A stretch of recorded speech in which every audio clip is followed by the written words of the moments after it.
Hello everyone. आज एक केकची ऑर्डर होती, खूप छान अशी व्हाईट आणि पिंक कॉम्बिनेशनमध्ये. तर ह्याचं थोडंसं काम करायचं होतं म्हणून मग शॉपला गेलेली.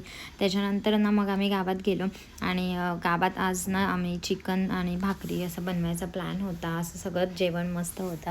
आधी सगळे लहान मुलं वगैरे बसलेले, नंतर ह्या आमच्या पोरी बसलेल्या आणि ह्या पोरांची जेवता तर इतकी मस्ती मजाक चालू होता ना.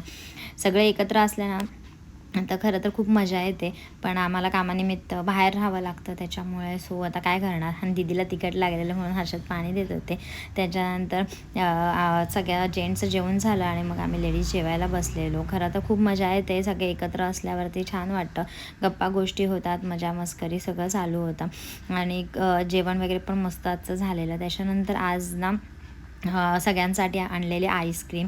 खरं तर ना नवरात्र चालू झाल्यापासून आमच्या गावामध्ये सगळ्या मुलांची आणि सगळ्यांचीच ॲक्च्युली मजा आहे. रोज नाश्ता, आईस्क्रीम हे सगळं चालूच आहे. आणि आज हा लास्ट डे, म्हटलं आता डायरेक्ट आपण दिवाळीत भेटणार आहोत. त्याच्यामुळे म्हटलं चला आता मस्त जाऊयात आजच्या दिवशीसुद्धा आणि मजा करूया सगळ्यांसोबत. आणि खरं तर घरी निघायचा मनच नव्हता. अगस्तेचं पण नव्हतं, अगस्तेला तर राहायचं होतं, पण नेक्स्ट डे स्कूल होती. आणि हे बघा सगळी मुलं खेळत होती, पकडापकडी, त्यांचे गेम वगैरे सगळं चालू होतं. एकदा गावात गेला ना का मग घरी जायची खरं तर इच्छाच होत नाही. खूप मजा येते गावात. चला तर बाय.